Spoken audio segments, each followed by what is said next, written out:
ओम श्री गुरुवे नमः। ओम श्री गुरुवे नमः। ओम श्री गुरुवे नमः। बाबा जी कहो चैनल पर आप सभी मित्रों का आज की चर्चा में मैं स्वागत करता हूँ। आदरणीय मित्रों, जैसा कि आप जानते हैं स्वर विज्ञान की चर्चा बड़े विस्तार से हम इस चैनल पर कर रहे हैं। स्वर योग नाम से हमने एक प्ले लिस्ट बनाई है। जितनी भी चर्चा इस चैनल पर स्वर विज्ञान से संबंधित हमने की हैं वह सभी उस प्ले लिस्ट में उपलब्ध है।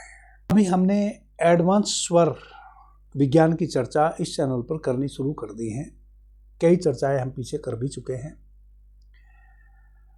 अब मित्र सोच रहे होंगे कि यह एडवांस चर्चा क्या है।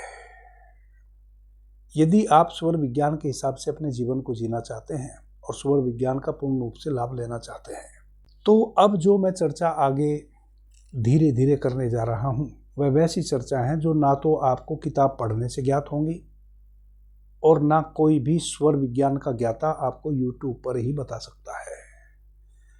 और मैं तो यहाँ तक भी कह सकता हूँ, इसको आप मेरा अहंकार ना समझें, कि 5-10 हज़ार रुपये एक क्लास करने के जहाँ खर्च करते हैं वह भी आपको इस सूक्ष्म भेद को नहीं बता सकते हैं। आज मैं बड़ी छोटी सी चर्चा आपके समक्ष लेकर आया हूँ, लेकिन बड़ा भेद है, बड़ा सूक्ष्म भेद है। जो स्वर के साधक हैं, जो स्वर विज्ञान जो भगवान शिव ने माता पार्वती को कहा है उसको सूक्ष्मता से जीना चाहते हैं तो आने वाली सभी चर्चाएं बड़ी सूक्ष्म हैं और बड़ी लाभकारी हैं आपके लिए। जैसे आज की चर्चा बहुत लाभकारी है और बड़ा सूक्ष्म भेद से भरी हुई है। आप समझ पाए तो आपका जीवन बदल जाएगा। जैसा कि आप जानते हैं कि शुक्ल पक्ष की प्रथमा, द्वितीया और तृतीया आपका चंद्र स्वर सुबह सूर्योदय के समय बहना चाहिए, जो लगातार 2.5 घड़ी बहना चाहिए। उसके बाद फिर आपका सूर्य स्वर बहता है, फिर आपका चंद्र स्वर बहता है। परंतु शुक्ल पक्ष की जो प्रथमा, द्वितीया, तृतीया पहले जो 3 दिन हैं, इनमें सुबह सूर्योदय के समय आपका चंद्र स्वर ही बहना चाहिए। अभी तक आपने यही सीखा है। चतुर्थी, पंचमी, षष्ठी यानी कि चौथा, पांचवा और छठा दिन शुक्ल पक्ष की तिथियों में, जैसे कि अभी शुक्ल पक्ष चल रहा है जो मैं आपसे बात कर रहा हूं, और आज तृतीया है, कल चतुर्थी है, तो चौथा, पांचवा, छठा दिन यानी कि चतुर्थी, पंचमी और षष्ठी यह फिर सूर्य स्वर की तिथि है। इसमें सुबह सूर्योदय के समय आपका सूर्य स्वर बहना चाहिए। सप्तमी, अष्टमी, नवमी यानी कि 7वां, 8वां और 9वां दिन फिर आपका सुबह सूर्योदय के समय चंद्र स्वर बहना चाहिए।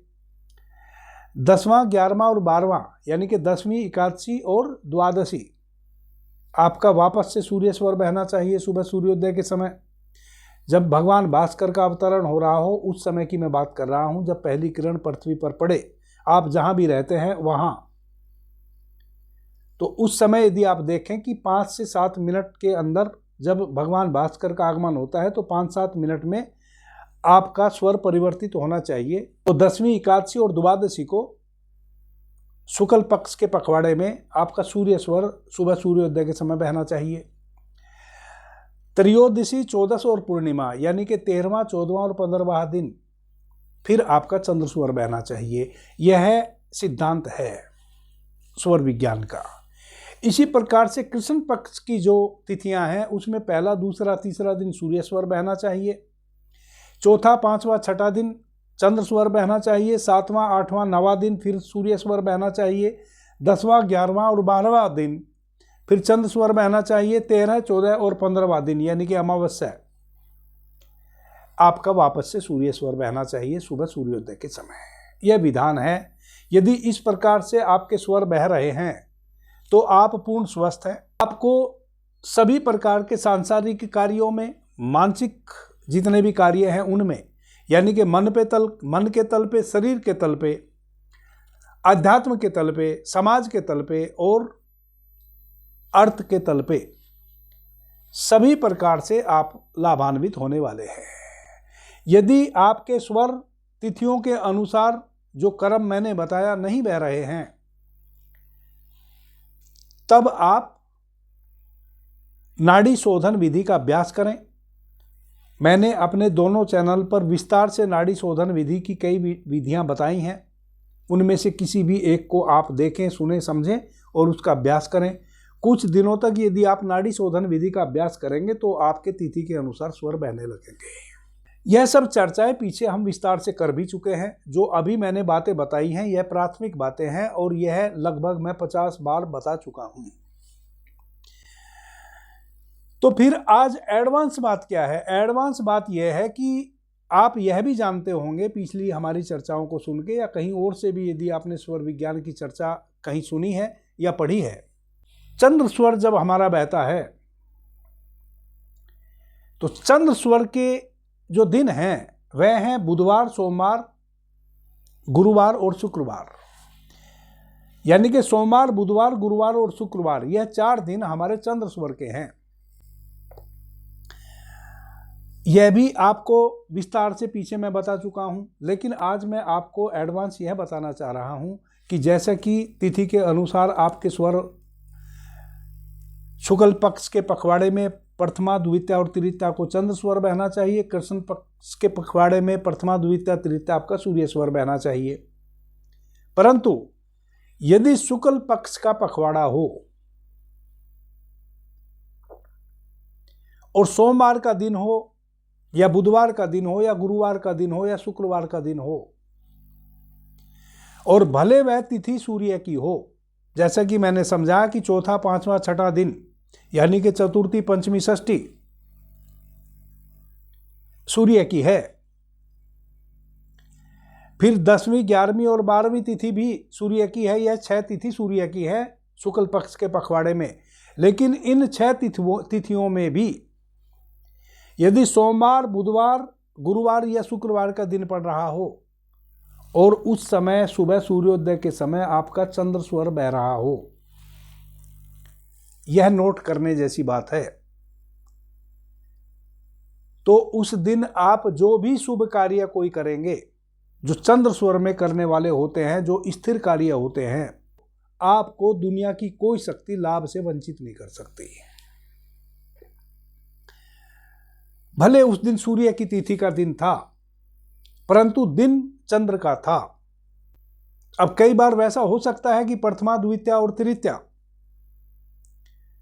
शुक्ल पक्ष में चंद्र की तिथि थी और चतुर्थी सूर्य की तिथि थी, परंतु वह जो चतुर्थी है उस दिन सोमवार, बुधवार या गुरुवार या शुक्रवार का दिन पड़ गया, तो उस दिन भी यदि आपका चंद्र स्वर ही सुबह सूर्योदय के समय सक्रिय होता है तो समझो कि यह आपके लिए एक विशेष दिन है। उस दिन चंद्र स्वर में करने वाले जो कार्य हैं उनको आप शुभ कार्यों को अंजाम दे सकते हैं। जैसे कोई जमीन आपने खरीदनी है, किसी औषधि का निर्माण करना है, कोई नृत्य कला सीखनी है, ध्यान इत्यादि के किसी अनुभव से गुजरने के लिए किसी गुरु के पास जाना है,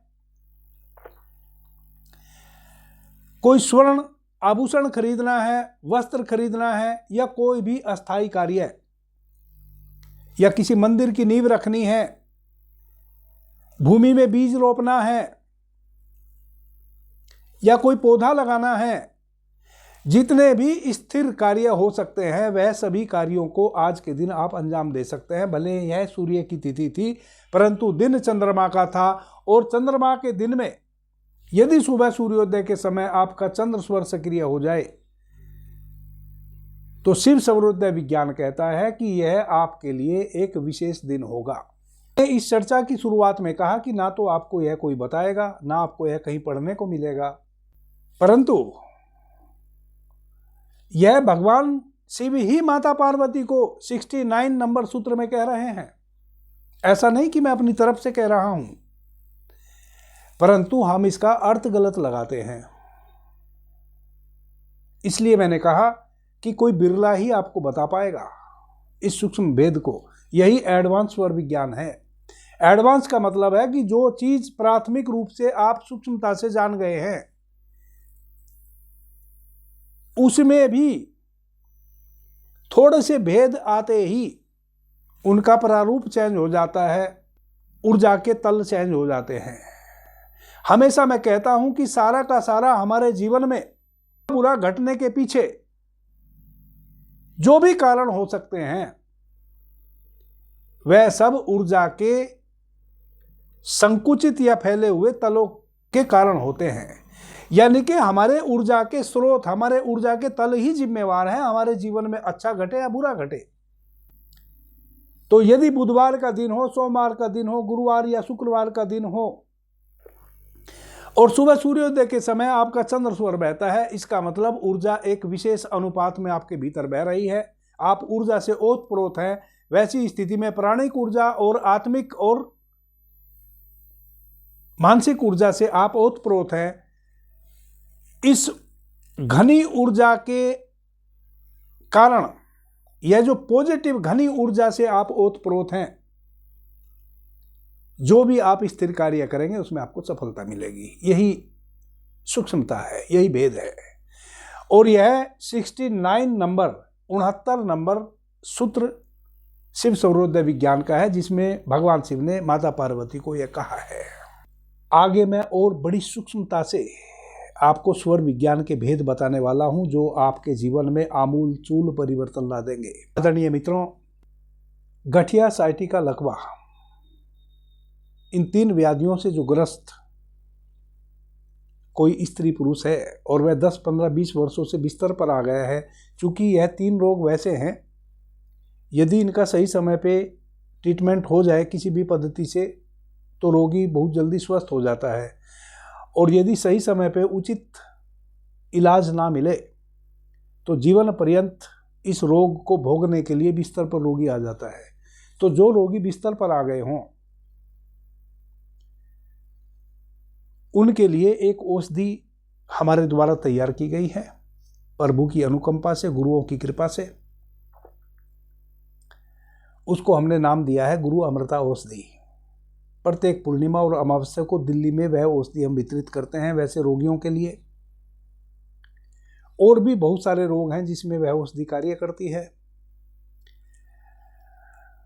प्रत्येक हमारे चैनल पर गुरु अमृता औषधि नाम से एक वीडियो अपलोड है, आप गहनता से उस वीडियो को सुने। यदि गठिया, साइटिका या लकवा से पीड़ित है आपके परिवार में कोई व्यक्ति और वह बिस्तर पर आ गया है, उसके लिए गुरु अमृता औषधि वरदान से कम नहीं है। और भी कई माताओं बहनों के रोग होते हैं, जैसे 120 केजी से अधिक वेट यदि किसी का है, अधिक मोटापा से ग्रस्त कोई व्यक्ति है, उसके लिए भी अमृत तुल्य कार्य करती है गुरु अमृता औषधि, जो कि मैंने आपको बताया कि वीडियो अपलोड हो रखा है, उसमें विस्तार से किन किन व्याधियों में कार्य करती है गुरु अमृता औषधि यह बताया गया है। प्रत्येक पूर्णिमा अमावस्या को आप उसको ले जा सकते हैं। पहले उस वीडियो को सुने खोज के, जो गुरु अमृता औषधि से संबंधित इस चैनल पर भी और बाकी चैनलों पर भी उपलब्ध है। उसी में आपको कैसे हमारे यहाँ से औषधि प्राप्त हो सकती है वह क्राइटेरिया बताया गया है। उस क्राइटेरिया को फुलफिल कीजिए तो आपको गुरु अमृता औषधि मिल जाएगी।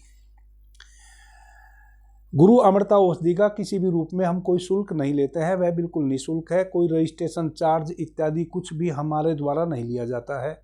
आप बस उस क्राइटेरिया को फुलफिल करें जो हमने बताया है। किसी भी जाति से, किसी भी धर्म से, किसी भी संप्रदाय से विलोम करते हैं, आप सभी का स्वागत है। अभी के लिए इतना ही। आपने मुझे ध्यान से, प्रेम से सुना, उससे मैं बहुत अनुग्रहित हूँ। सभी मित्रों को मेरा प्रणाम, धन्यवाद। हर हर महादेव।